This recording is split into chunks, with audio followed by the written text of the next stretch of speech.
Australia आए थे 2024 में, तभी लाला हमसे मिलने आए थे अपने दादी दादा के साथ, और तभी हमसे कहे महाराज जी आप न्यूजीलैंड चलो। हमने कि भाई हम ऑस्ट्रेलिया भी बाय फॉल्ट आ गए, आना नहीं था उस समय ऑस्ट्रेलिया। बस ऐसे ही हमारे राम जी आपके गुरु स्थान से हमारा बहुत अच्छा प्रेम है, और वहां के हमारे पूज्य साईं उन्होंने मेरे को, मैं कनाडा अमेरिका जा रहा था तो रास्ते में जाते जाते मुझसे बोले महाराज जी ऑस्ट्रेलिया भी हुआ। हमने कि हम किसी को जानते तो है नहीं, वहां पर आते हैं फोन वगैरह ऑफिस में कि आइए कभी, पर हम किसी को पहचानते नहीं। बोले अपना निवास है वहां पर। और तब आपसे बात हुई, आपने कहा महाराज जी आप पासपोर्ट की कॉपी भेजो। मैंने कहा भाई हम आराम करने जा रहे हैं कुछ दिन के लिए, हमारी बहन जी रहती हैं कनाडा में, वहां पर भी कथा नहीं कर रहे हैं। तो आपने कहा नहीं आप भेजो, ऑस्ट्रेलिया भी आइए। हमने कहा वीजा तो आएगा नहीं इतनी जल्दी। हम दिल्ली एयरपोर्ट तक पहुंचे, तब तक सारे डॉक्यूमेंट्स भेजे, और जब मैं कनाडा में लैंड किया हूं तब तक तो वीजा आ गया। मतलब ये तो मैं ऐसी बनावटी बात, व्यास है ना, हमको बातें बनाना बहुत अच्छा आता है। तो ऐसा लगा मानो कि सीधे शमशान घाट में सेट होना पड़ता है, मृत्यु ही आती है फिर, और कोई उपचार नहीं दिखता। लेकिन इस महाविषाद रूपी दुखालय में एक जगह है जहां परम सुख है। मोबाइल फोन निकालिए, सेल्फी मोड ऑन करके अपने आप को देखो, आप बहुत सुखी हो इससे। ये सुख आपको कहीं नहीं मिलेगा जो अभी मिल रहा है, ये सबसे बड़ा सुख है। दीन का। अच्छा एक बात यूएस की बात है, 2011-12 में अपनी गर्मियों की छुट्टी में पिताजी के साथ हम गए वॉशिंगटन डीसी। तो वहां व्हाइट हाउस के सामने हम फोटोज खिंचा रहे थे, तो तभी एक साइकिल पर एक बंदा आया, साइकिल उसने खड़ी की, तो हम लोगों ने उससे रिक्वेस्ट की कि भाई एक फोटो हमारी खींच दो। गोरे ही थे, या ऑफ कोर्स खड़े हो गए हम ऐसे, और फिर वो हमको एंगल बता रहा था, ऐसे करो, हम ऐसे कर ऐसे कर। फिर उसने अपना आईडी कार्ड निकाल के पहना, वो मेंबर ऑफ पार्लियामेंट। तो तबला वाले एक भैया थे हमारे साथ, हमने कि हमारे यहाँ तो भाई साहब 4 गाड़ी आगे 5 गाड़ी पीछे, 10 आदमी हो तन के चने, हट जाओ हट जाओ हट जाओ, सांसद जी आ रहे हैं। मिनिया सांसद हमको बता रहा है कि ऐसा एंगल लो, फोटो खींच लो। कहने की बात, धनवान होने के बाद व्यक्ति ये चाहता है कि मैं किसी पर राज करूं, मेरे पास एक सत्ता हो। धन के बाद व्यक्ति को यश की इच्छा होने लगती है। दीन कहे धनवान सुखी, दीन कहता है धनवान सुखी है, पर धनवान कहे सुख राजा को भारी। राजा कहे महाराजा सुखी। एमपी बन गए, मेयर बन गए, उनको लगता है नहीं प्रेसिडेंट ज्यादा अच्छा, हम प्रेसिडेंट बने कभी। महाराजा सुखी, और महाराजा कहे सुख इंद्र को भारी। जो पूरे देश का नेतृत्व करने वाला बन जाता, उसको लगता है कि अब मैं देवता बन जाऊं, इससे भी ऊंचा तो देवता होता है, वो बन जाऊं। महाराजा कहे सुत इंद्र को भारी। इंद्र कहे चतुरानन को सुख। इंद्र कहता है कि ब्रह्मा ज्यादा सुखी है। क्यों? आगे भी देख लेते हैं, पीछे भी देख लेते हैं, इधर भी देख लेते हैं, इधर भी 4 मुख हैं उनके।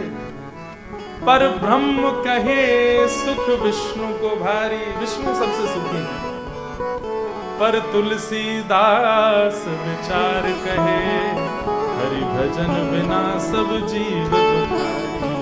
तुलसीदास विचार कहे हरि भजन बिना सब जीव।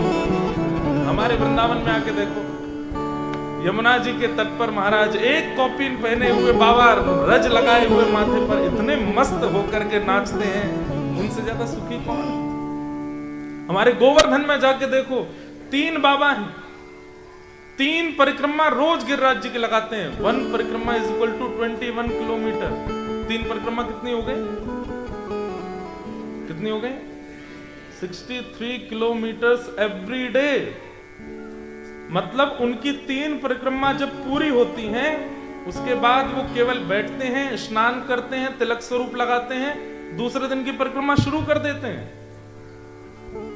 हर दिन लगाते हैं और केवल मुख में राधे राधे राधे राधे जपते रहते हैं और केवल परिक्रमा लगाते हैं। उनको देखोगे तो आप सुखी हो जाओगे, इतने सुखी लगते हैं। रहने को मकान नहीं है, पहनने को कपड़े नहीं है, खाने को अन्न नहीं है, लेकिन सुख किसे कहते हैं उनको देख के लगता है। तो सुख तो केवल हरि नाम में है, हरि भजन में है, हरि कथा में है, और कहीं सुख नहीं है। सत्य बता रहे हैं, हम पर बहुत बड़ी कृपा है ठाकुर जी की कि हमको ठाकुर जी ने ये सेवा दी, भगवत सेवा। जहां जाते हैं बस कथा के बिना रह ही नहीं पाते।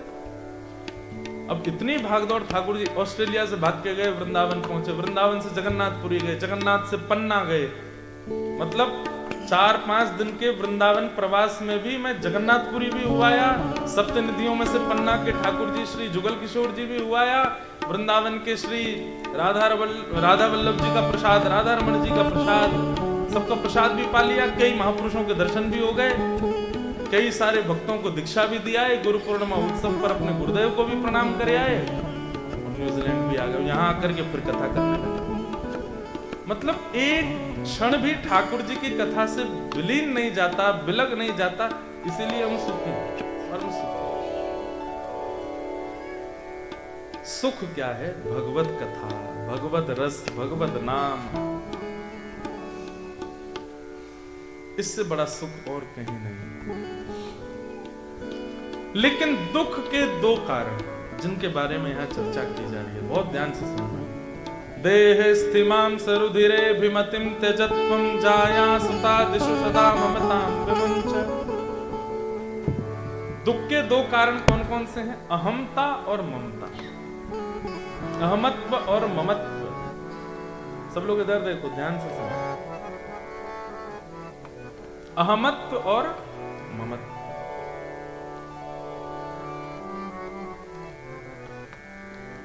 कथाओं में सबसे बड़ा कॉपीराइट बालकों का होता है। ये कहीं भी जा सकते हैं, कहीं भी बैठ सकते हैं, कुछ भी बोल सकते हैं। इसीलिए ये गोपाल जी और किशोरी जी के स्वरूप है। इसलिए ये जो करने इनको करने दो। आप लोग यहां देखो कथा से। अहमत्व और ममत्व कष्ट के 2 कारण हैं। शायद हो सकता है कि इनको समझ के आप कष्ट का अनुभव थोड़ा कम करने लगोगे। पूरी तरह खत्म नहीं होगा, पर थोड़ा कम हो जाएगा। पहला कष्ट का कारण क्या है? अहमत्व। अहमत्व किसे कहते हैं? कि मैं कुछ हूं, मेरा कोई अस्तित्व है। इसीलिए व्यक्ति दुखी रहता है। क्यों दुखी है? इसने मुझसे ऐसे कैसे बोल दिया। क्यों भाई, कौन हो तुम जो तुमसे नहीं बोल सकते? आपने कुछ अपने आप को माना, इसीलिए तो किसी का कहना बुरा लगा। आपने अपने आप को कुछ माना, इसीलिए तो संसार के कई सारे कष्ट आपको कष्ट दे रहे हैं कि मैं कुछ हूं, मेरा कोई अस्तित्व है, मेरी कोई प्रेस्टीज है, मेरी कोई औहदा है। ये जब तक चित्त में रहेगा, कुछ दुख आपके आसपास घूमते ही रहेंगे। मैं कथा में कहा करता हूं, भयंकर अपमान का बोध उसी को होता है जिसको सम्मान की बहुत इच्छा होती है, और जिसे बिल्कुल सम्मान की इच्छा नहीं होती, उसका कोई अपमान कर भी देता है तो उसको पता नहीं चलता मेरा अपमान किया गया। हमारे महाराष्ट्र में एक संत हुए श्री तुकाराम जी महाराज। आज मैं सुबह आया तो मेरे को महाराष्ट्र की याद करा दी, जिनके घर पे हम रुके। महाराष्ट्र मुझे बहुत प्रिय है क्योंकि वहां के भक्तों में दीनता बहुत है, सरलता बहुत है। श्री तुकाराम जी महाराज। तुकाराम जी कौन है? आप सबने छत्रपति शिवाजी महाराज का नाम सुना होगा। छत्रपति शिवाजी महाराज भी जिनका सत्संग सुनते थे, जिनकी कथाएं सुनते थे, जिनको जाके प्रणाम करते थे, वो थे श्री तुकाराम जी महाराज। लेकिन उनकी पत्नी दिन भर लड़ती थी उनसे, इतना लड़ती थी, इतना लड़ती थी, इतना लड़ती थी कि श्री तुकाराम जी महाराज अंतर्निष्ठ हो गए। बिल्कुल ऐसे हो गए, मेरा कोई अस्तित्व ही नहीं है। अब पत्नी उनको बुरा बोले, भला बोले, कई बार तो हाथ भी उठा देती थी, लेकिन तुकाराम जी को बुरा क्यों नहीं लगता था? क्योंकि वो अपने आप को कुछ समझते ही नहीं थे। छत्रपति शिवाजी महाराज प्रणाम कर रहे हैं, वो व्यक्ति अपने आप को कुछ नहीं समझेगा। यही तो भक्ति सिखाती है। तृणादपि सुनीचेन, श्री चैतन्य महाप्रभु कहते हैं कभी विशाल वृक्ष बनने का प्रयास मत करना, क्योंकि आंधी आती सबसे पहले गिरेगा। सदैव तृण बनने का प्रयास करो, कितना भी सैलाब आ जाए वो तृण हिलता नहीं है, इधर होगा लेकिन उखड़ेगा नहीं। छोटी घास वो तूफान में उड़ती है क्या? नहीं उड़ती, वो घास इधर उधर होती रहेगी लेकिन उखड़ेगी नहीं। और विशाल वृक्ष टूट के गिर पड़ता है। इसलिए तृणादपि सुनीचेन, भक्ति मार्ग में आ रहे हो तो भक्ति मार्ग में आके दीन बनना सीखो, सहज बनना सीखो, सरल। हमको केवल दुनिया से प्रेम मिलता है ना, खूब गालियां भी मिलती, खूब बुरा भला भी बोलते हैं, अनर्गल भी बोलते, जो मन में आता बोलता है, बिना जाने बोलते हैं, हम कुछ नहीं कहते, क्योंकि यही तो सीख रहे हैं यहां से, तृण के समान। तो श्री तुकाराम जी महाराज, एक बार उनकी पत्नी आई और आके बोली, लो ये कुछ गन्ने हैं, इनको बेच के आओ, और बेच के इतना पैसा बनेगा लाके मेरे हाथ पर दे देना। तुकाराम जी बोले, ठीक है देवी, जाता हूं। उस समय पर कैंडीज तो होती नहीं, टॉफी तो होती नहीं, मिठाई तो होती नहीं, गन्ना ही मीठा होता था बस। तो जैसे ही गन्ना लेके निकले तो तुकाराम जी के पीछे छोटे बच्चे चलने लगे, बाबा दे दो, बाबा हमको दे दो, बाबा एक दे दो। तो श्री तुकाराम जी, इतना दया आ गई उनके चित्त में, बालकों को वो गन्ना बांटने लगे, तू भी ले जा, ये ले, तू भी ले जा, अच्छा तेरे को भी चाहिए, ले तू भी ले जा, सबको बांट दिया। 12-13 गन्ने में से एक बचा बस। लौट करके जब आए तो पत्नी इतनी खुश हो गई उनकी देख करके, सारे बिक गए, एक बचा है, लाओ, इतने गन्नों का इतना पैसा बना होगा, मेरे हाथ पे रखो। तुकाराम जी ने वो बचा हुआ गन्ना रख दिया, बोले देवी यही बचा है। बोले पैसे कहाँ हैं इतने सारे? बोले पैसे थोड़ी, वो तो छोटे बच्चे आए, मैंने सब में बांट दिए। पत्नी को इतना गुस्सा आया, उसने उसी गन्ने को घुमा के दिया उनकी कमर पर। जैसी कमर पर घुमा के दिया तो गन्ना टूट गया। तो तुकाराम जी इतने खुश हो गए, मेरी पत्नी कितनी पढ़ी लिखी है। क्यों? मैं सोच रहा था एक ही बचा है, 2 लोग कैसे खाएंगे, तूने बढ़िया तोड़ के 2 कर दिए। आहा, कितनी बुद्धिमान हो। मैं अपमान कर रही हूं तुम्हारा, तुमको बिल्कुल भी फर्क नहीं पड़ता। तुकाराम जी महाराज बोले, मैं हूं कौन जो मेरा सम्मान हो? मैं हूं कौन जो मेरा अपमान हो? क्या है ऐसा मेरे पास जिससे मैं सम्मान के आदि में रहूं? और क्या है ऐसा मेरे पास जिससे मैं अपमान से दुखी हो जाऊं? ये आंखें देखती हैं क्योंकि ठाकुर जी दिखाते हैं, जिस दिन चाहेंगे अंधा कर देंगे। मेरे वश में मेरी आंखें नहीं है तो फिर मैं अभिमान इन आंखों का क्यों करूं? मेरे कान मेरे वश में नहीं, जिस दिन चाहेंगे बहरा कर देंगे। और ये होता ही है, जैसे जैसे समय निकलता है हम अंधे होते चले जाते हैं, बहरे होते चले जाते हैं, गूंगे भी होते चले जाते हैं, सारे दांत टूट जाते हैं, बोला ही नहीं जाता है, जितने तन के चले थे उतने ही झुकते चले जाते हैं। आंखों पर पड़ेगा जाला, नाक से बहेगा नाला, लाठी से पड़ेगा पाला, जरा जिंदगानी का। तो फिर अभिमान क्यों? अभिमान तब आप कर सकते हो जब आप अपने शरीर को आज्ञा दे दें कि हे शरीर, तेरे को पढ़ाया लिखा करके मैं न्यूजीलैंड लेके आया, इतनी मेहनत करके डॉलर कमाए, घर बनाया, महंगी महंगी गाड़ियां ली, तू मेरी एक बात नहीं मानेगा क्या? चल अब बूढ़ा नहीं होना, तू मानेगा? शरीर नहीं मानेगा। तो फिर अभिमान क्यों?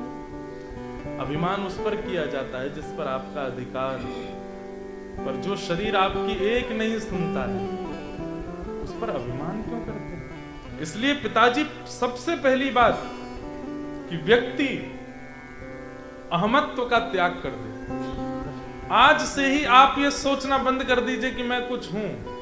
बहुत दीन बन जाइए, बहुत सहज बन जाइए, बहुत सरल बन जाइए, फिर देखना 50-60% दुख तो आपके यहीं खत्म हो जाएंगे।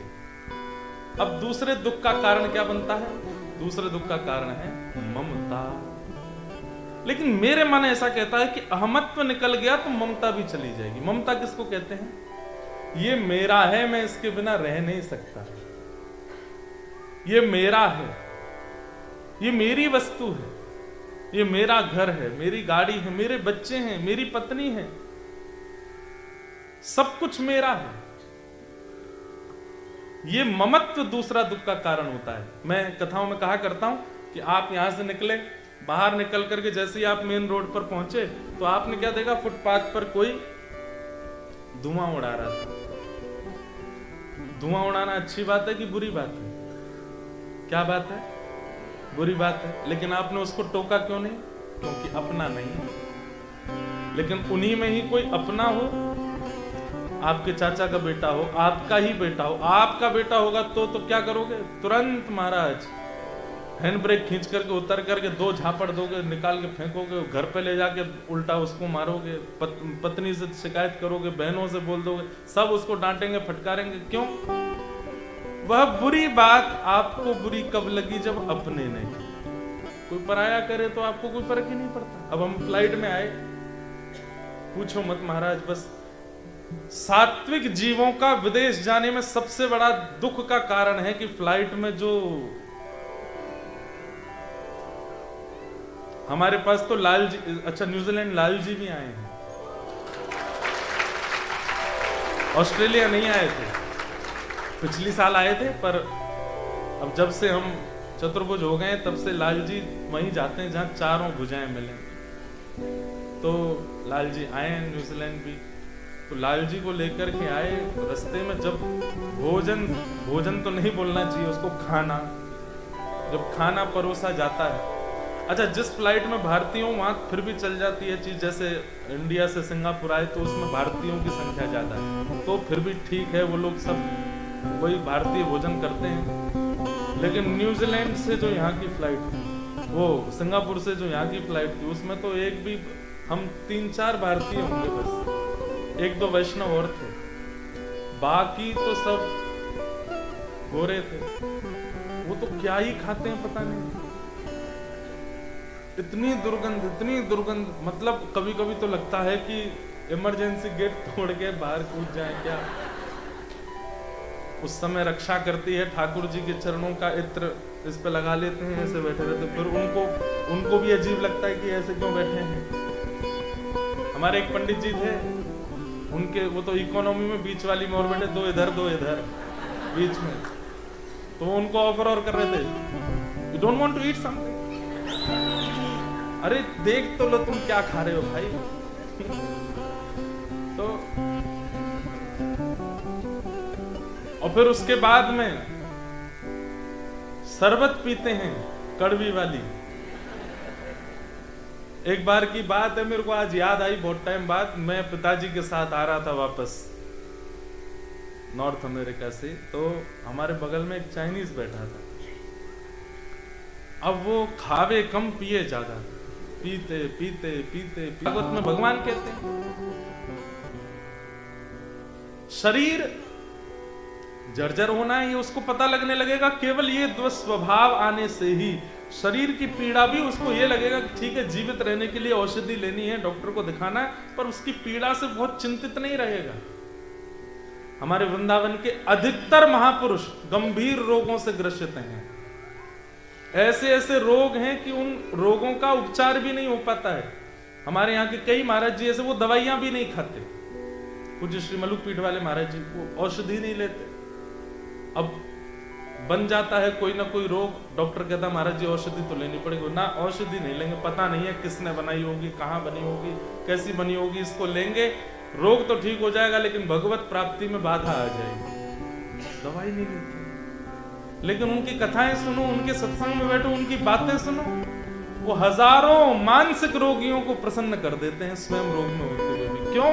क्योंकि अहमत्व नहीं है, ममत्व नहीं। तो इन 2 चीजों पर जिस व्यक्ति ने काबू कर लिया, उसको संसार की कोई ताकत दुखी नहीं कर पाएगी। देहे स्थिमाम सरुधिरे भिमतिम त्यजत्वम् जाया सुतादिषु सदा ममतां विमुञ्चन् पश्यानिशं जगदिदं क्षणभङ्गुनिष्ठम् वैराग्य राग रसिको भव भक्तिनिष्ठ। कहते हैं कि जो इन 2 चीजों को चित्त में ले आता है, अहमत्व और ममत्व से बचने लगता है, उसको संसार कैसे लगने लगता है? बोले क्षण भंगुर, जैसे बबल्स, एयर बबल और वाटर बबल्स कैसे होते हैं, स्पर्श कर दो तुरंत फूट जाते हैं। संसार ऐसा ही है, वो कितने दिन का है कुछ पता नहीं। मुझे पता चला आज ही कि न्यूजीलैंड में यहाँ पास में एक वोल्केनो है। तो आज सुबह बात चल रही थी कि महाराज जी वो जानवर तो इसलिए दिख गया, आपको प्रणाम करने आया होगा, ब्रज से आए हो, वो तो इसलिए आ गया आपको प्रणाम। तो जैसे बताया वोल्केनो, तो एक बोले कि महाराज जी कहीं वो आपको प्रणाम करने नहीं आ जाए। तो वोल्केनो ये जान के कि ब्रज से आए भाई, इनको प्रणाम करने आए तो सब नष्ट हो जाएगा। तो एक वोल्केनो है यहाँ पर, और फिर बहुत सारी बातें सुनी। कोई बोल रहे थे 250 वर्ष का जीवन है, कोई कह रहे 1000 वर्ष का जीवन है न्यूजीलैंड का, वो जिस दिन फट जाएगा उस दिन सब पानी में चला जाएगा। पहले ऑस्ट्रेलिया न्यूजीलैंड एक ही थे, बीच का सब पानी में डूब गया, सब बातें कर। पर ये केवल एक जगह की बात नहीं है, पूरा विश्व ऐसा है, हम सबका जीवन ऐसा ही है। क्षण भंगुर पश्यानिशम जगदितम क्षणभंग निष्ठम। एक ही तरीका है, बोले क्या? जितने दिन हैं शेष। भैया इसको सुनो। अच्छा, हमको स्ट्रिक्ट वार्निंग मिली है कि हम 9 बजे से ऊपर कथा नहीं कर सकते, हमको 9 बजे तक विश्राम करना ही पड़ेगा। तो इसलिए जितना टाइम मिले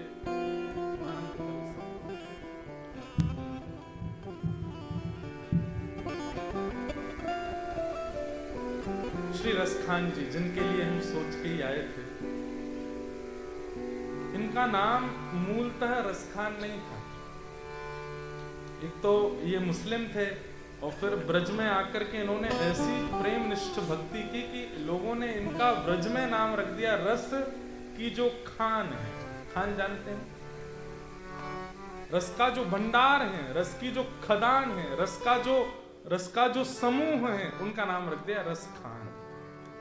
मूलतः इनका नाम सैयद इब्राहिम नाम इनका था और परिवार के लोग इनको मोमिन कहते थे। ठाकुर जी जाति नहीं देखते, बिरादरी नहीं देखते,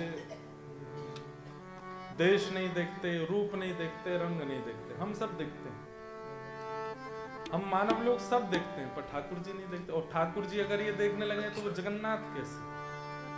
उनका नाम ही है जगन्नाथ, जग के जो नाथ हैं, जगत के जो नाथ हैं, अनाथों के जो नाथ हैं। हम सब अनाथ हैं, माता पिता होते हुए भी हम सब अनाथ हैं, और हम सब अनाथों के जो नाथ वही जगन्नाथ। और वो नाथ मतलब रक्षक, नाथ मतलब स्वामी,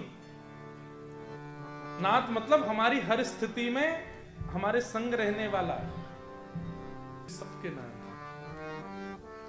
इसलिए हर नाम के पीछे नाथ, द्वारिका नाथ, बद्रीनाथ, जगन्नाथ, रंगनाथ, श्रीनाथ, सब जगह नाथ। नाथ शब्द का मतलब ही होता है स्वामी, नाथ का मतलब रक्षक, नाथ का मतलब पति, पति को भी नाथ कहते हैं।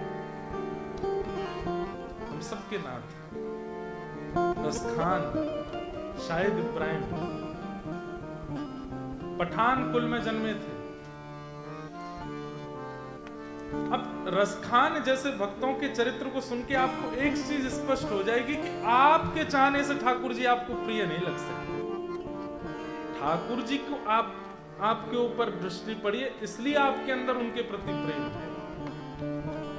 अगर वृंदावन प्रिय लगता है, व्रज प्रिय लगता है, कथा प्रिय लगती है, नाम प्रिय लगता है, तो इसका मतलब आपकी सामर्थ्य की परे की बात है। ये आप नहीं कर सकते थे। ठाकुर जी को आप प्रिय लग गए, इसलिए वृंदावन आपको प्रिय लग रहा है। और इस बात का प्रमाण ये सब मुस्लिम भक्त देते हैं, जिनमें पहला नाम रसखान। 2 कथाएं आती हैं इनके वृंदावन प्राप्ति की, दोनों कथाएं हम सुनेंगे। एक कथा कि दिल्ली में रहते थे इनके माता पिता, एक जंग हुई थी दिल्ली में जिसमें इनके माता पिता मारे गए। तो ये एक मौलवी जी के साथ में रहते थे और वो मौलवी जी पढ़ाते थे बच्चों को। क्या पढ़ाते थे कि ये सब भी मौलवी बने आगे चल के। दिल्ली में इतना ज्यादा अशांति होने लगी थी कि फिर मौलवी जी को किसी ने, राजा ने निमंत्रण दिया कि तुम अपने सब मदरसे के बालकों को लेकर के आगरा आ जाओ। आगरा के लिए ये अपने सब मदरसे के बालकों को लेकर के निकले और उनको रास्ते में क्या बताते जा रहे हैं? आगरा से पहले हिंदुओं का एक काबा पड़ता है, उसका नाम है वृंदावन। तो सब बालक पूछने लगे, अब क्या बोलते हैं पता नहीं, उनके यहाँ मौलवी जी बोलते हैं, मौलवी जी, मौला जी, मुल्ला जी, मौलाना जी। एक भैया यहाँ पाकिस्तान के भी बैठे, सब जगह के लोग बैठे। तो मौलाना जी, अभी हम दीक्षा दे के आए वृंदावन में, कई बालक हैं। तो दीक्षा में 5 संस्कार होते हैं, जिसमें तत्व, पुण्य, मंत्र, नाम और याग। तो उसमें नामकरण संस्कार में सबका नाम पूछा जाता है और फिर गुरुदेव नया नाम रखते हैं। तो संसार में आपका वही नाम रहता है जो आपका जन्म से है, पर निकुंज में और ठाकुर जी की सन्निधि में आपका वो नाम रहता है जो गुरुदेव ने दिया। तो मैं सबके नाम पूछता हूँ। तो अभी पहले भी हो चुकी हैं, पर इस बार एक बालक आया, उसका मैंने पूछा, मैंने कहा क्या नाम है? अब आंखों से रोवे सरोवे। मैंने कहा बताओ क्या नाम है? तो उसने नाम बताया अपना, नशीन। अब नशीन नाम सुन के कुछ नहीं, मैं उसका नामकरण करने लगा। फिर मैंने एक बार मैंने कहा पूरा नाम क्या है? तो फिर वो ऐसे, उसको लगा कि कहीं मैं मना ना कर दूं दीक्षा के लिए। मैंने पूरा नाम बता। तो फिर उसने नशीन हुसैन करके अपना नाम। मैंने कहा कहाँ से हो आप? बोले आप दीक्षा दे दीजिए, फिर मैं सब बताता हूँ। फिर मैंने दीक्षा दी। बंगाल से आए थे, पहले भी कई बालक, मुस्लिम बालक ले चुके हैं वैष्णव दीक्षा। मैंने कहा भाई तुमसे हमको कुछ और नहीं, बस खान पान की शुद्धि रखना, मांस मदिरा आदि इन सब का सेवन मत करना। और बोले महाराज जी कट्टर परिवार से ही हैं हम, सब 5 समय की नमाज आदि सब चलती है घर पे, पर हम बस यहाँ भागे आए, आपकी कथा सुनते रहते। मैंने बहुत अच्छा। एक बहन भी आई थी, वो भी मुस्लिम थी। कई बार एक भारतेंदु हरिश्चंद्र हुए, उन्होंने रसखान के लिए कहा है, इन मुसलमान भक्त जनन पर कोटिक हिंदू वारी है। ऐसे मुसलमान भक्त हैं कि इन पर करोड़ करोड़ हिंदुओं को भी वार देना चाहिए। अब नाम मुसलमान हो जाता है, हिंदू हो जाता है, जाति इधर उधर हो जाती है, लेकिन भक्ति जात पात पूछे नहीं को, हरि को भजे सो हरि को हो। जो हरि का है उसकी कोई जाति नहीं है। रसखान मोमिन या फिर कह दो साहिद इब्राहिम अपने मौलाना जी के साथ में जा रहे थे। तो मौलाना जी कह रहे थे आगे हिंदुओं का एक काबा पड़ने वाला है, उसका नाम है वृंदावन। बोले अच्छा, वहां हिंदुओं का भगवान रहता है और हमने सुना है वो टेढ़ी टांग है उसकी। तो सब बालक बोले तो मौलाना जी क्या करें? बोले कानों में रुई लगा लो, आंखों पे पट्टी बांध लो। बोले इसका क्या अभिप्राय है? बोले उसको देख लोगे तो वो तुमको पागल कर देगा, अपना बना लेगा, और आंखें बंद करके कानों से अगर उसको सुन लोगे तो भी तुमको पागल कर देगा, इसलिए कानों में रुई। अच्छा, कई बालकों में ऐसा होता है स्वभाव, हमारे घर में भी बालक हो, उनको मना करो यहां मत जाओ, वहीं देखो क्या है यहाँ पे। उन्हीं बालकों में ऐसे स्वभाव वाले थे साहिद इब्राहिम, जो बाद में बने रसखान। पट्टी बांधी लेकिन थोड़ी ढीली सी, कान में रुई तो डाली लेकिन थोड़े ऐसे कि ऐसा क्या है, मैं भी तो देखूं। जैसे ही वृंदावन की सीमा आई, मौलाना जी ने सबके आंख बांध दी, कानों में रुई लगा दी, और एक के पीछे एक बालक पकड़ करके चल रहे हैं, और इनका जो भी जाप होता है बोले वो जाप करते चलो, उससे दूर रहेगा वो। लेकिन जैसे ही प्रवेश किया वृंदावन में, अब बीच बीच में ऐसे उठा के देखते हैं रसखान, ऐसा कैसा बालक है, ऐसा कैसा भगवान है, टेढ़ा है। और हमारे मौलाना जी बता रहे थे छोटा है, बड़ा भी नहीं है, छोटा सा है। और छोटा सा बालक इतने लोगों को पागल कर देता, मैं देखूं तो सही है कैसा। कभी इधर से उठा के देखें, कभी कान से रुई निकाल करके सुने। इतनी ज्यादा मन में उत्सुकता होने लगी, तभी जगऊ कलम बाम दृशाम मनोहरम, सुंदर वेणु की ध्वनि सुनाई दे रही है। और ठाकुर जी वेणु कैसे बजाते हैं? जिस गोपी को बुलाना है ना, उसी का नाम बोलते हैं उस वेणु में। रसखान इनका प्रथम नाम भगवान नहीं रखा। अरे रसखान तू मोयना देखेगो, मैं तो यही ठाड़ो। मुझको रसखान कौन बोला? अच्छा, जब ठाकुर जी की, अच्छा एक बात है, ठाकुर जी दिख जाए या ठाकुर जी का स्वर सुनाई दे जाए या ठाकुर जी का अनुभव होने लग जाए, तो पहली स्थिति जो होगी निर्वाक, वो बता नहीं पाओगे किसी को कि हो क्या है। किसी से अगर आपने जाके कह दिया कि मेरे साथ ऐसा ऐसा हुआ, तो समझो कि आपने ठाकुर जी को नहीं किसी और को देखा है। मीराबाई कभी नहीं बता पाई, उन्होंने पूरा ग्रंथ लिख दिया, इतनी मोटी किताब पदों की लिख दी, लेकिन बता नहीं पाई कि जब ठाकुर जी दिखते हैं तो क्या होता है। जैसे ठाकुर जी की लगन, प्रेम लग जाता है ना, वो पैर रखेगा कहीं, पड़ेगा कहीं, जाएगा कहीं, मिलेगा कहीं, होगा कहीं, पहुंचेगा कहीं। मतलब उसकी स्थिति पर हमारी जैसी नहीं रहती। हम लोग कैसे, हमें विवेक है, ऐसे चलना है, ऐसे खाना है, ऐसे पहनना है, ऐसे रहना है। ठाकुर जी के प्रेम वाले वो बौरे होते, बावड़े से हो जाते हैं, उनको नहीं पता होता।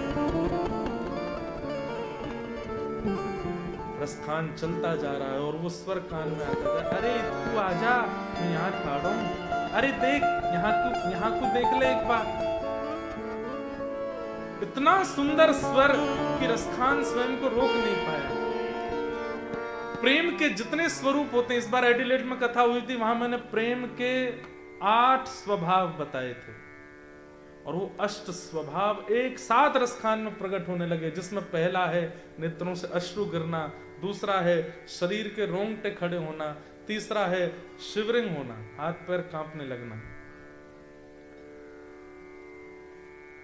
कई सारे उसके 8 स्वभाव हैं, मिलेगा तो कल शायद यहां भी सुनाऊं। वो 8 स्वभाव एक साथ रसखान में प्रकट होने लगे, और जैसे ही नेत्र खोल करके देखा, आहा, त्रिभंग ललित श्याम सुंदर मुरली मनोहर ऐसे खड़े और मंद मंद मुस्का करके रसखान को अपनी ओर बुलाए। एक क्षण की वो झलक दिखते ही ठाकुर जी तो अंतर ध्यान हो गए और रसखान मूर्छित होकर गिर पड़ा।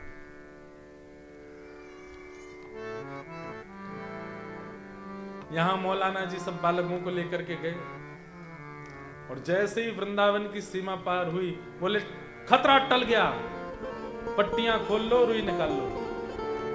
बालकों ने सबने पट्टियां खोल ली, रुई निकाल ली, बोले सब हैं ठीक है। बोले अरे मौलाना जी वो मोमिन कहाँ गया, शायद कहाँ गया, अरे अरे कहाँ गया। दौड़ करके गए तो देखा जाकर के महाराज शरीर कांप रहा है, नेत्रों से अश्रु गिर रहे हैं और पूरे शरीर के रोंगटे खड़े हो रहे हैं। एक बात और, यदि कृष्ण प्रेम में कोई व्यक्ति पड़ गया हो, उसको कोई अगर छू देना तो उसको भी हो जाएगा। संक्रमित रोग है प्रेम, और ये हंसी वाली बात नहीं, ये सीरियस बात है। इसीलिए वृंदावन के महापुरुष अपने पैर नहीं छूने देते, दूर से प्रणाम करो। क्यों? अनधिकारी ने पैर छू लिया, घर बार छूट जाएगा, यहीं पड़े रह जाओगे फिर। इसलिए महापुरुष पैर नहीं छूने देते। हमको भी आज्ञा 2 चीजों की, एक तो किसी के सिर पे हाथ मत रखना, किसी से पैर मत छुआना, गुरु पूर्णिमा छोड़ के। इसलिए गुरु पूर्णिमा पर पैर छुआए थे इस बार, पहली बार, ये तुम पैर नहीं छुआता। इसलिए हमारे वृंदावन के महापुरुष पैर नहीं छूने देते। क्यों? एक बार मैंने एक महाराज जी से पूछा, तो महाराज जी बोले प्रेम लक्षणा भक्ति खुजली की तरह है। खुजली कैसी होती है? एक को होती रहती है, अगर दूसरा उसको छू दे तो उसको भी हो जाती है, और खुजाने में बहुत आनंद आता है। उस प्रेम में उसी को आनंद आता है जो कृष्ण प्रेम में है, दूसरे को नहीं पता होता, लेकिन दूसरे के स्पर्श से वो रोग लग जाता है। मौलाना जी ने तुरंत बोला छूना नहीं, इसको छूना नहीं। पकड़ लिया, उस कालिया ने पकड़ लिया, टेढ़ी टांग वाले ने पकड़ लिया, भागो यहां से। और रसखान जी को वैसा ही रोता बिलकता छोड़ करके भाग गए। किसी रसिक ने जब आकर के देखा रसखान जी को, ले जाकर के यमुना जल पिलाया, व्रज की रज माथे से लगाई, द्वादश तिलक किए, क्योंकि जो शरीर की स्थिति थी ये किसी कृष्ण प्रेमी की ही है। कृष्ण प्रेमी की स्थितियां कैसी हैं? 6 लक्षण। वाक् गदगदा द्रवते यस्य चित्तम रुदत्य भिक्षणम हसति क्वचिच्च विलज्ज उद्गायत नृत्यते च मदभक्ति युक्तो भुवनम पुनातु। पहला, वाणी गदगद हो जाएगी। दूसरा, हृदय द्रवित हो जाएगा, कभी भी रुदन करने लगेगा, कभी भी हंसने लगेगा। और विलज्ज उद्गायत नृत्यते च, भुजा उठाकर के नृत्य कीर्तन करने लगेगा। ये 6 लक्षण भगवान कहते हैं मेरे भक्त के हैं। जैसे हम अगर देखें तो पागल की उपाधि देंगे, पागल। 6 लक्षण ऐसे, वो 6 लक्षण रसखान जी में प्रकट हो रहे हैं, लेकिन रसखान जानते नहीं है कि वो कौन है जिसको मैंने देखा। जब होश में आए तो जो व्यक्ति थे उन्होंने पूछा, कौन हो भाई, क्या नाम है तुम्हारा? बोले मेरा नाम क्या है, मुझे नहीं। कहां से आए हो? बोले मुझे ये भी नहीं पता। बोले क्या याद है अंतिम? सांवरी सूरत, सांवरी सूरत, मोहनी मूरत, हृदय लियो चुराए, हृदय लियो चुराए, बाकी चाल चले मन, बाकी चाल चले मनमोहन, अब जिए को नाही सुहाए, अब जिए को। अब संसार का मुझे और कुछ याद नहीं, केवल इतना याद है, एक सांवला सा मोहिनी से मूरत थी उसकी। कौन था? अब सोचिए, कोई साधन नहीं है रसखान के पास, कभी जप नहीं किया, कभी गंगा स्नान नहीं किया, कभी तीर्थ नहीं गए, कभी प्रसाद नहीं पाया, कभी किसी महापुरुष की कथा नहीं सुनी, कभी कोई साधन नहीं किया था रसखान ने। जन्म से मुसलमान, ईद करते हैं, नमाज करते हैं, सब अपने धर्म के सारे काम किए, बस रोने लगे उस महापुरुष के चरण पर। कौन है वो, कौन है? मुझे कुछ नहीं चाहिए, केवल उनको देखना है, वो कौन है? तब उस महापुरुष ने बताया, बोले वो तो नंद नंदन। बोले कौन नंद नंदन? बोले नंद जी के लाला। कौन नंद जी, कौन उनके लाला? तब उस महापुरुष ने पूरी भागवत की कथा सुनी और संपूर्ण भागवत कथा सुना करके कहा कि ये है श्री कृष्ण। जब गोपी गीत में गोपियों को छोड़ करके अंतर ध्यान हो गए श्री कृष्ण, और गोपियां इधर उधर यत्र तत्र ढूंढ रही हैं, कृष्ण को पुकार रही हैं, उस समय रसखान की कथा सुनते सुनते स्थिति गोपियों जैसी हो गई, इधर गिरते हैं उधर गिरते हैं। बोले ऐसे ही मुझे छोड़ के चले गए, कहां चले गए, बुलाइए ना उन्हें। तब लोगों ने जांच पड़ताल की, उनको पता चला कि इनका नाम शायद इब्राहिम है, लेकिन ऐसे रस के समूह में है तो लोगों ने प्रेम से उनका नाम रसखान रखा। रसखान। अच्छा, एक बात, एक फिल्मी गाना है, मुझे उसकी लाइन याद नहीं, जो दिल प्यार करेगा, वो गाना कैसे है? हर दिल जो प्यार करेगा। वाह भाई हरिवंशी। हर दिल जो प्यार करेगा वो, भाई प्रेम का एक स्वरूप है। अगर व्यक्ति प्रेम में पड़ा है तो गाएगा जरूर। अच्छा, संसार का प्रेम प्रेम नहीं है, वो प्यार है। वो किसी वस्तु से अटैचमेंट है, स्वरूप से होगा, रूप से होगा, शरीर से होगा, बातों से होगा, वो एक अटैचमेंट है। उसमें गायन पुराने गाए हुओं का ही गा देता है व्यक्ति, पुराने सिंगरों के ही गाने गाता है, लेकिन कृष्ण प्रेम में जब पड़ जाता है तो अपनी रचनाएं गाता है। और तब रस खान ने गाना प्रारंभ किया। क्या गाते हैं रस खान? गाइएगा सब मेरे साथ रस खान के सुंदर भाव।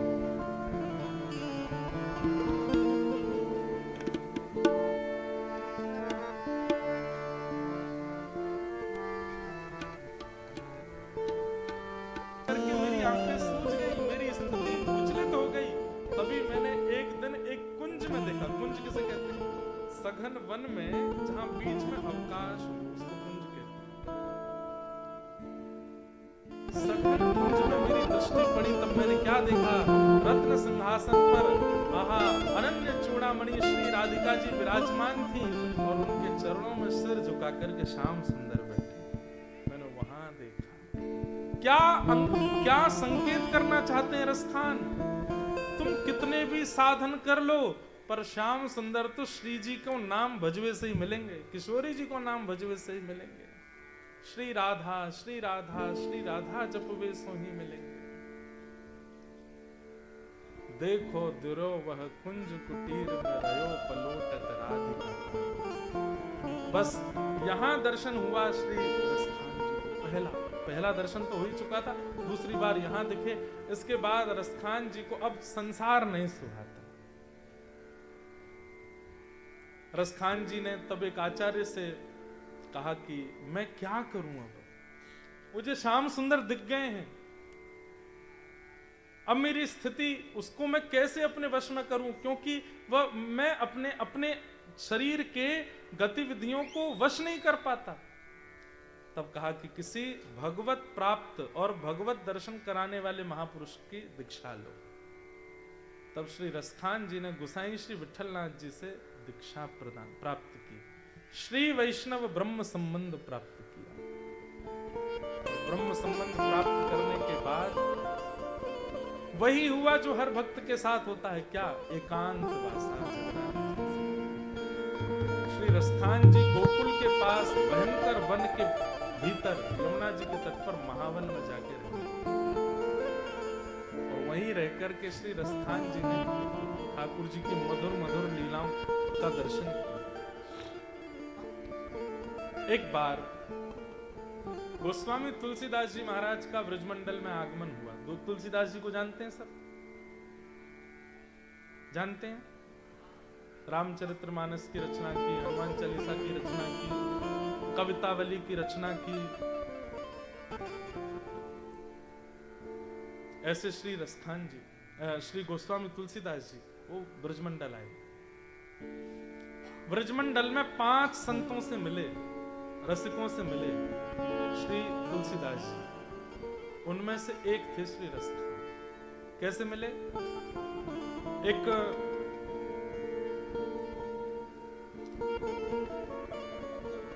भगीरथ ग्वाल नाम का एक ग्वारिया था। ग्वारिया जानते हैं? गैया चराने वाले।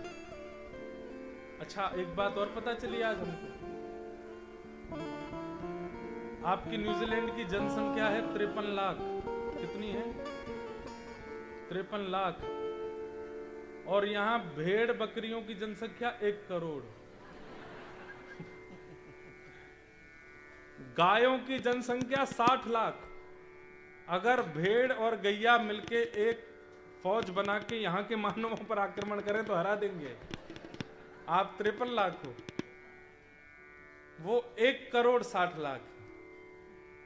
लेकिन कितना अच्छा है, मानव कम है यहाँ।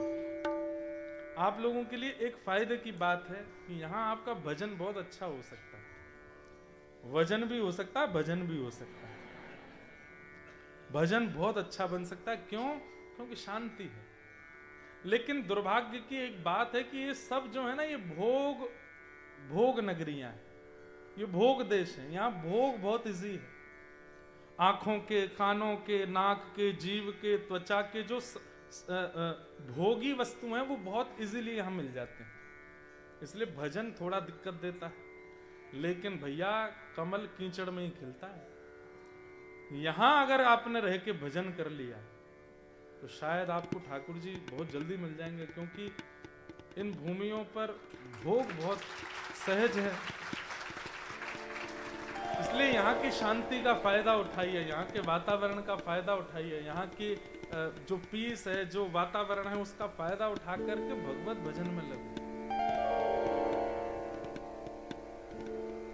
तो गोस्वामी तुलसीदास जी महाराज ब्रजमंडल आए और ब्रजमंडल में एक भगीरथ ग्वारिया के यहाँ गोस्वामी तुलसीदास जी रहते थे, निवास कर रहे थे, बहुत सेवा करता था उनकी। उसी को गोस्वामी जी कहते थे कि भाई इस भक्त का दर्शन कराओ, वो लेके जाता था। गोस्वामी जी ने कहा भाई हमने एक यवन कुल के व्यक्ति के बारे में सुना है, वो यहीं रहता है। अच्छा, रसखान जी का विरोध भी बहुत करते थे, बहुत विरोध होता था। एक तो मंदिर में प्रवेश नहीं करने देते थे उनको, बाहर से ही दर्शन करते थे। और यदि वो कोई पद गाते, उनके पद को सुन के कोई समाज में गा देता तो समाज ही उठ जाते थे। किसका पद गा रहे हो? म्लेच्छ का पद गा रहे हो, यवन का पद गा रहे हो। अरे महाराज वो म्लेच्छ यवन बाद में, पहले देखिए ना कैसा भक्त है। अरे भक्ति भक्ति सब आडंबर है उसका। संसार बात बनाने में बहुत अच्छा, सबके ऊपर बना देते हैं, 2 मिनट लगती है। रसखान जी पर भी बहुत उनका विरोध बहुत होता है। गोस्वामी तुलसीदास जी महाराज ने एक यवन भगीरथ ग्वारिया से कहा कि मुझे उस यवन को मिलना है। वो कहाँ? बोले वो महावन पर एक टीला है। टीला कहते हैं मिट्टी का जो ऐसे पहाड़ जैसा छोटा सा खड़ा हो जाए, उसको टीला बोलते हैं। बोले उस पर वो रहते हैं, पूरे दिन रोते रहते हैं महाराज, यहीं पड़े रहते हैं। कोई भोजन दे जाए तो पा लेते हैं, नहीं तो कितने कितने दिन भूखे और केवल रोते रहते हैं। हे श्याम सुंदर, हे माधव, हे गोपाल, ऐसे ही कहते रहते हैं। गोस्वामी जी बोले मैं उनका दर्शन करने जाऊंगा और तुम मत चलना, मैं अकेले जाऊंगा। ग्वारिया लौट गया, गोस्वामी तुलसीदास जी पहुंचे। गोस्वामी जी के सिर पर उर्दपुंड देख के, गले में कंठी माला देख करके और धोती स्वरूप देख करके रसखान जी समझ गए कि कोई महापुरुष है। गोस्वामी जी प्रणाम करने की स्थिति में आए, उससे पहले तो रसखान जी ने दंडवत कर लिया। बोले महाराज ये सब मत करो, मैं इसका अधिकारी नहीं हूं, आप मुझे प्रणाम क्यों करने लग रहे थे? अरे रसखान, आप वो हैं जिनका रूप देख करके रस का संचार हो जाता है। कैसे हैं? बोले बिना ठाकुर जी के कैसे हैं? बिन जल मछली वैसे। रोने लगे, व्याकुल हो गए, गोस्वामी जी के चरण पकड़ दिए। बोले कि मुझे बताइए ना कि नाथ कब मिलेंगे। गोस्वामी जी बोले वो सब तो बात बाद की है, ये बताओ मैंने सुना है सालों से यहीं महावन के टीला पर पड़े हो, क्यों? बोले प्रतीक्षा करता हूं, मैंने सुना है कि गोकुल से ठाकुर जी गैया चराने जाते हैं तो यहीं महावन होके जाते हैं, प्रतीक्षा कर रहा हूं कि किसी दिन दिख जाए। तो गोस्वामी जी बोले सही से बताना, दिखे कि नहीं दिखे? रसिक जो होते हैं ना बंधुओं, वो अपना अनुभव ज्यादा बताते नहीं, वो छुपाते हैं। और रस बताने से रस घटता है, प्रेम बताने से प्रेम घटता है। टॉफी रैपर में है तो कोई चेंटी उसको नहीं खाती, लेकिन अगर रैपर हटा दिया जाए तो चेंटियों का झुंड लग जाता है। ऐसे ही भक्ति प्रेम, इसको जितना हो सके रैपर में छुपा करके रखो, नहीं तो ये संसार रूपी चेंटियां लग जाती हैं उसको। और हमारे साथ तो ये बहुत ज्यादा होता है, क्योंकि कथा करते हैं, कथा में कई अनुभव अपने निकल जाते हैं बोलते बोलते, और उसके कारण फिर अनुभव होने बंद हो जाते हैं। इसलिए किसी को अगर अनुभव होता है तो छुपाइए, बताओ। रसखान जी कुछ नहीं बोले, बस नीची नजर करके बैठे हैं। तुलसीदास जी बोले मुझे बता सकते हो? मैं भी अनुभव करता हूं, मुझसे कह सकते हो? देखा तुमने श्याम सुंदर को? जब मुख ऊपर किया तो आंखों से विरल अश्रुधार, नेत्र लाल पड़ गए थे रसखान जी के। बोले हाँ देखा। बोले कैसे देखा, जरा बताओ। तब उनके दर्शन करो, कैसा दर्शन श्री रसखान जी को हो रहा है। हम हिंदू हैं, हम ब्राह्मण हैं, हम क्षत्रिय, हम वैश्य हैं, हम यज्ञ कराते हैं, हम कथा सुनते हैं, नाम जप करते हैं, तिलक माथे पर लगाते हैं। ऐसा अनुभव हमको नहीं होता जैसा एक म्लेच्छ कुल में जन्मे श्री रसखान जी को होता है। धूर भरे। ठाकुर जी का अंग कैसा है? सांवला, लेकिन उस सांवले अंग पर धूल लगी हुई है। केशों में थोड़ी धूल लगी है, माथे पर धूल लगी है, गाल पर धूल लगी है। धूल भरे अति शोभित श्याम जो, श्याम जो, तैसी बनी सिर सुंदर चोटी, तैसी बनी सुंदर चोटी। श्री यशोदा मैया ने लाल जी के घुंघराले केशों को बांध करके सिर पर एक चोटी बना दी है, और ठाकुर जी धूल मिट्टी में खेल करके धूल में आए गए। सिर पे, गाल पे, थोड़ी पे, अंगन पे धूल लगी है। श्याम सुंदर सांवले, और उनके ऊपर मानो जैसे आभूषण एक स्वर्ण का आभूषण हो, ऐसी धूल लगी भई है। और खेलत खात फिरे अंगना,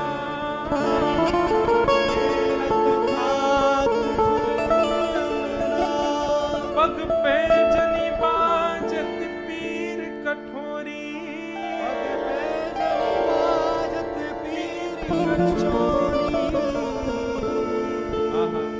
वस्त्र नहीं पहने हैं, केवल कमर में एक कौंधनी पहन रखी है और पैरों में पायल पहन रखी है। सिर पर केवल घुंघराले केशों के एक सुंदर चोटी बन रही है, और निर्वस्त्र हैं लाल जी। अपने मोटे मोटे कदमन से कभी इधर जाके कुछ खाते हैं, कभी उधर जाके गिर जाते हैं, कभी खेलने लगते हैं, कभी नाचने लगते हैं। वाह छवि को रस खान विलोकत,